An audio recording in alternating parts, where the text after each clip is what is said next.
Hi, everybody. I'm Cameron Bailey. I'm the artistic director and co-head at TIFF, and we're about to have an Instagram live conversation with Priyanka Chopra Jonas. Welcome. Tell your friends. She'll be on in a moment. We just want to do some thank yous and acknowledgements before we start. We always begin by acknowledging Indigenous land and Indigenous storytellers from coast to coast to coast here in Canada. We also get a lot of help from people and organizations here in Toronto and around the country. We want to thank them, beginning with our lead sponsor, Bell, our major sponsors, RBC, L'Oréal Paris, and Visa, and our government supporters, the Government of Canada through Telefilm Canada, the Government of Ontario, and the City of Toronto. We also get a lot of help from donors and members, maybe people like you, so thank you for that. I am so thrilled to be hosting this. Priyanka Chopra Jonas has been a great friend of the festival and someone that I have just come to absolutely love over the last several years. She's had many films here at the festival, going back to What's Your Rashi, Mary Com, and most recently, The Sky is Pink. She is a Share Her Journey ambassador. That's a part of our program to raise the profile and voices of women in cinema and help open doors where we can. She's also this year a TIFF ambassador, one of 50 prominent people in film around the world who've agreed to take part and help just support us in a very challenging year. And this is a year, though, where we've made some great strides in terms of women in cinema, which is something I know is very important to her. So we are going to try to bring her in now. And she should be connecting shortly. Priyanka! Hi, Hi, how are you doing? I'm good, Cameron. So good to see your face. It's so good to see you too. I I miss wish you seeing were people's here. faces. I know. I wish I was there too. You guys opened yesterday. How did it We go? did. It was so good. This Yeah. we opened this year with the new Spike Lee movie called I David Byrne's love that Utopia, movie. and yeah, Oh, it's yeah. amazing. It's just the spirit of the film, the music, David Byrne and Spike together for the first time. It was all very cool. How exciting. Yeah, yeah. Where do we find you today? Are you locked down somewhere, or are you working? Yes. What's going on? Well, I'm in LA. I'm at home. We've been in LA for almost like 4 or 5 months now and quarantining. We moved into our new house, which was good that, we got the time to do this. Otherwise, with our schedules, there's no time ever to be in one place. I don't think I've ever been in one place in the last 2 decades, Hmm, for more than it's long. a month. So Wow. this was a This is blessing in new. disguise, I have to say. Yeah. Um, and I wanted to ask how is family? How's Nick? How's your mother as well? I know. Everyone's fine. I know you, my mom, she's here right now. She actually Okay. just got here, so Please that say makes me hello. feel better. I will. Yeah. How's everyone with you? At They're home, good. everyone good? Everyone at home is good. The team here in Toronto, we're just amazed that we were able to pull off the festival, but it's going well so far. I'm People are so responding. proud of you guys for doing that. Thank you. Thank you. At a time like this, I mean, the entertainment business really needs to, that's the only way people feel a sense of normal. And, TIFF is such a big part of that.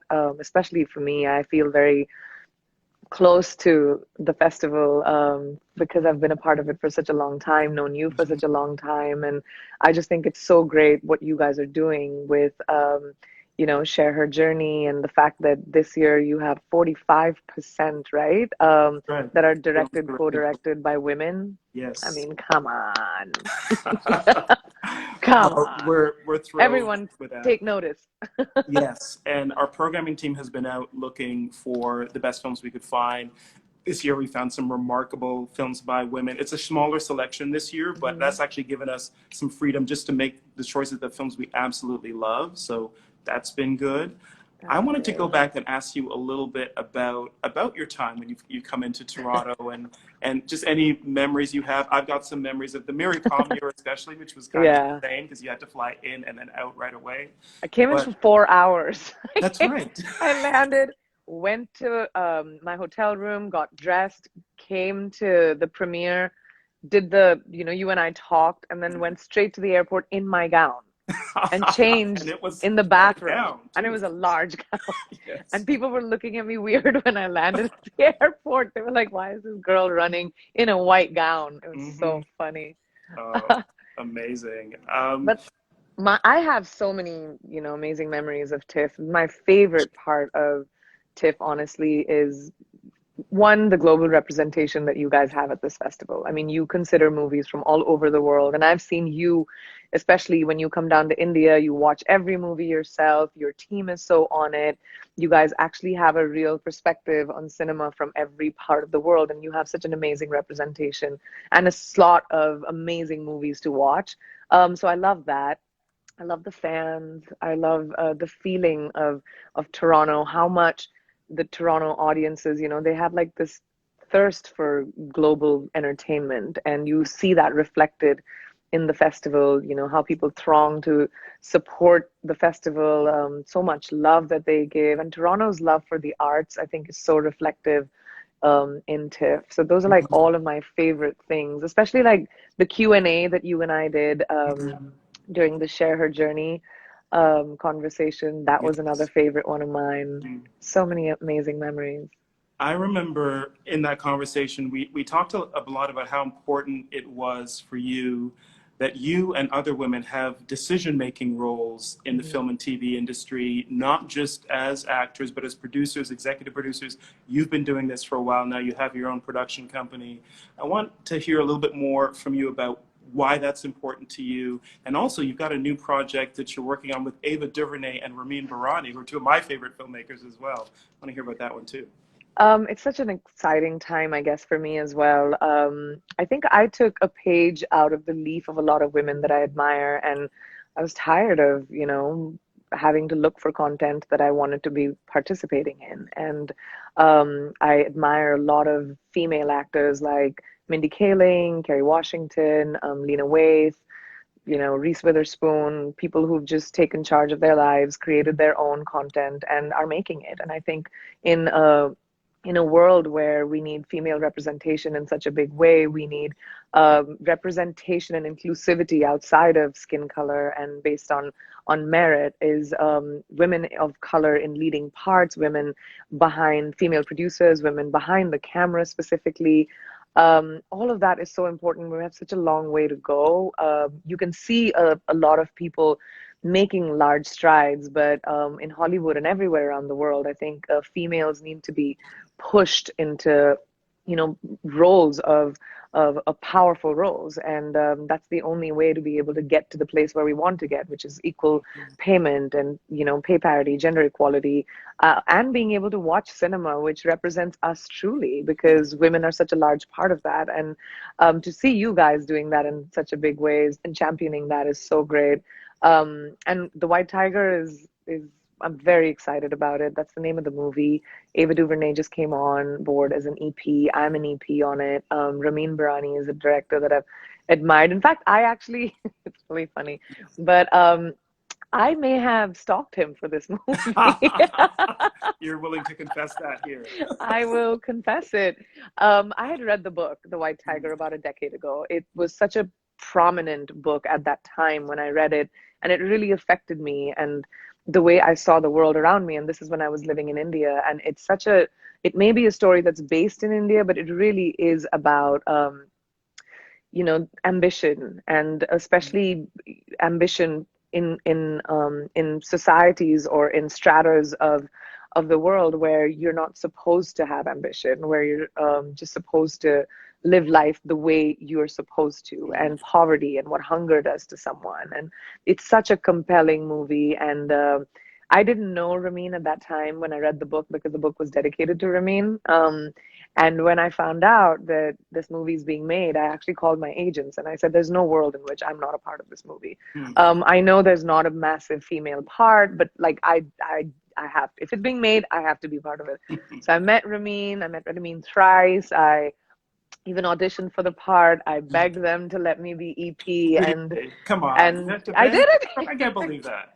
I really was like, I was like, please, please, please, please, I love this. Please, please let me do it. And Netflix, who I've worked with a bunch now, and Ramin and, Mukul and all the producers were really kind. And we had the best time making this movie. And I'm so proud to be partnering with Ava, Ramin, Netflix, like to bring this important story to the fore. I have such an exciting feeling about it. You're gonna love it. Oh, You I saw can't. it, didn't you? I haven't seen it yet. No, but I can't wait Ah, to see it. you're gonna love it. I know Well, it. I am looking forward to it. I love Ramin's work. Of course, I love your work as well. So I can't imagine not loving this as well. You're doing a lot of other things as well. I hear there's a Robert Rodriguez project, the Matrix Yeah. 4. I don't know what's going on with that, but is there anything you can tell us about the other things you're working on? Well, the Robert Rodriguez movie is such a cute movie. It's called We're Heroes. It's again with Netflix, and it's like a kids movie, but it's super fun, superheroes. I have a really cute part in it, so I'm very excited about that. That should be sometime next year. Then, Nice. of course, The Matrix 4. They're filming right now. I join in October. Mm-hmm. Then there's Citadel for Amazon, which is amazing. It's with the Russo brothers and it's with Richard Madden, and there's an amazing cast.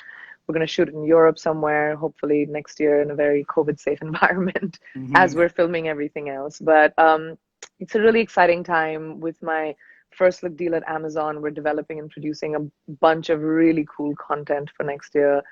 Nick and I are producing this show called A Week to Sangeet for Amazon as well. So there's a bunch of like really cool things. My idea as a producer has always been to sort of, cross-pollinate cultures and to tell Mm-hmm. stories from around the world for people around the world, Mm-hmm. not a specific audience, but just great stories. And Yeah. and with Amazon, I'm getting the ability to really do that. They're amazing partners. Mm-hmm. I want to ask you about this again. I think I might have asked you this before, but of the many stars in India who've been very successful in what's sometimes called the Bollywood film industry, there are very few who have had the kind of global success, who've been able to bridge between India and the North American industry like you have. Nobody, really. Um, Thanks. what have you done that the others either haven't chosen to or can't do? I think I just wanted it.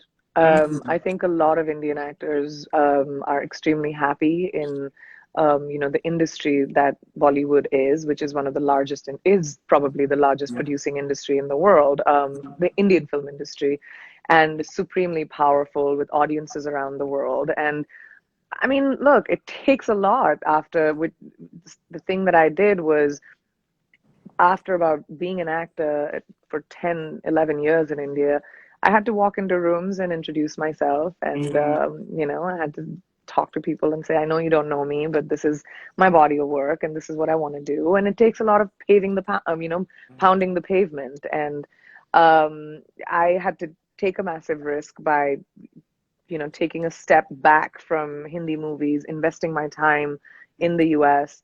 I kind of drove myself and to take that risk, and it was a big risk. I could have lost my career in India and not made anything here either. But I guess I'm a little bit of a gambler that way. Mm-hmm. And that's the only thing I really did. I just had the, intention and the drive to want to do global work as well as work in India. I don't think they're mutually exclusive. Mm-hmm. Must have been at some points a humbling experience as well to have to reintroduce yourself after you had Yeah, been so I mean, successful. I remember there were times when I came here for music and I used to go into parties where like nobody would know me, and I remember looking at my manager and I'd be like, all right, I'm gonna go introduce myself. It's fine. And all Mm-hmm. these people that I knew of, Mm-hmm. and I used to go up to people or take meetings, ask for meetings with people that I wanted to work with who didn't know me, which is what I'm saying. Like, I made my agents call up Ramin and say, I am going to do this movie with you.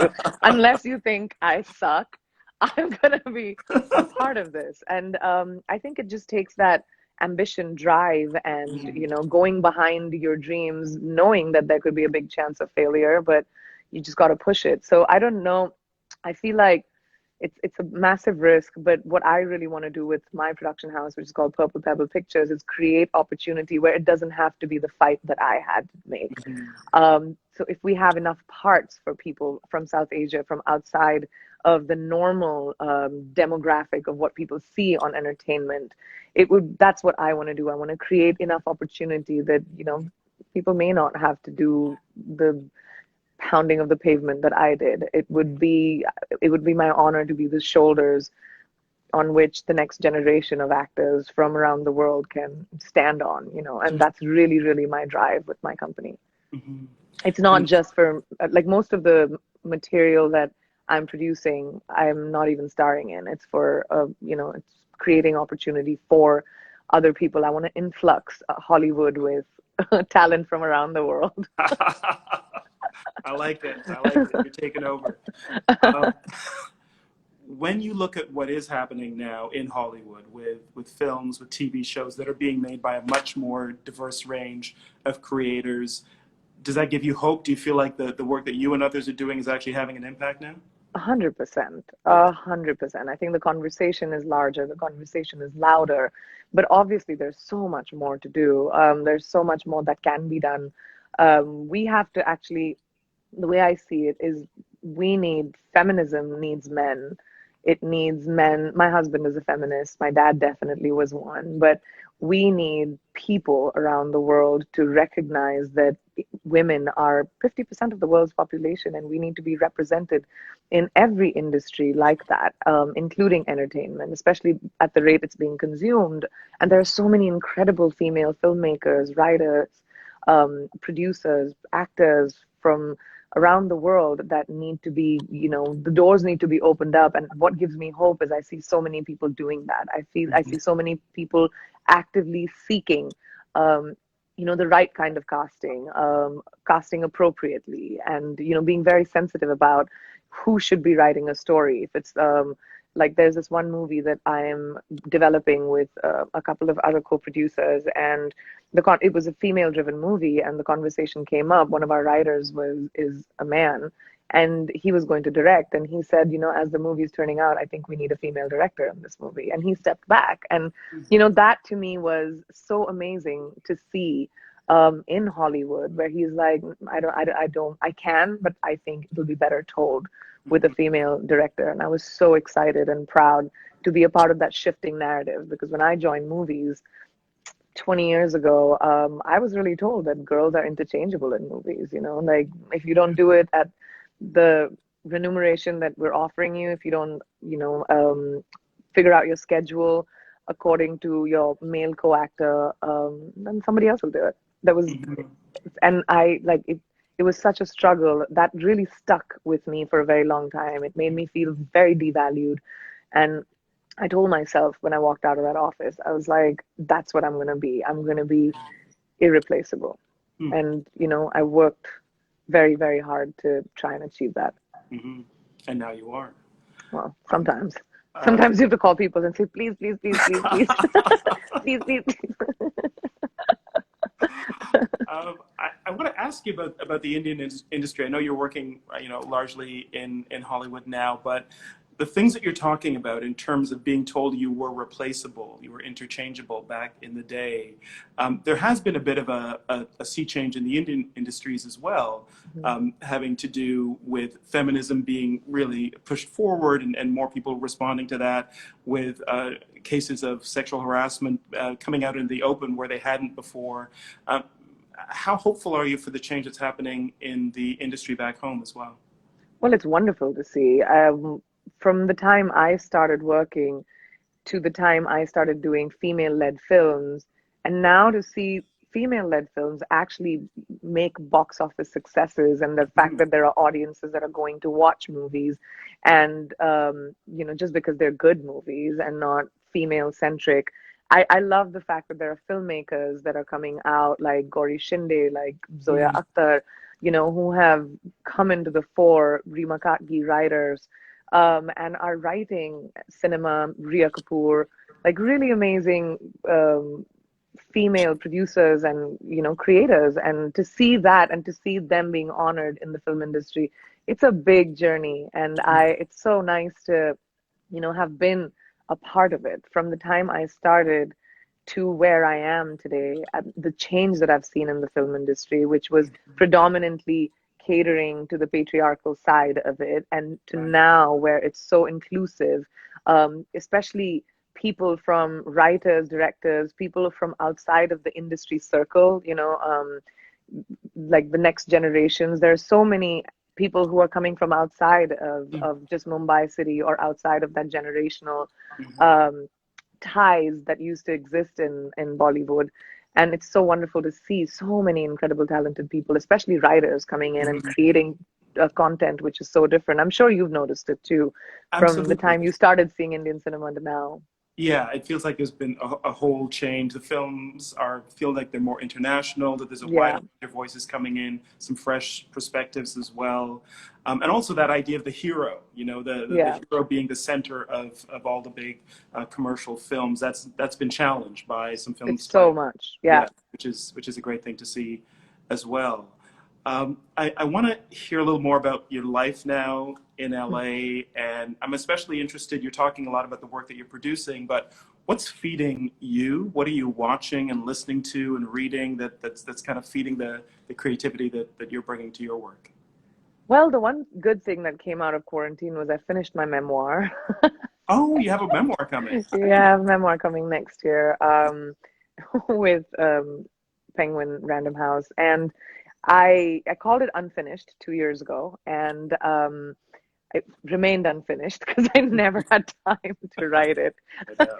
But unfinished is finally finished, Hmm. and it's basically not really my story, but it's more like me introspecting on the 20 years that happened to my life. I didn't get any time to think about what happened and what my journey was and why I took the decisions that I did. What did I feel? So it's sort of my own perspective on my own life, as a 38-year-old woman in my life right now. So that was really cathartic for me, interesting for me. I call it the in between interviews book. So the stuff that happened Right. in between the interviews that people Uh, see, this is sort of that. So that's cool. That kept me really inspired.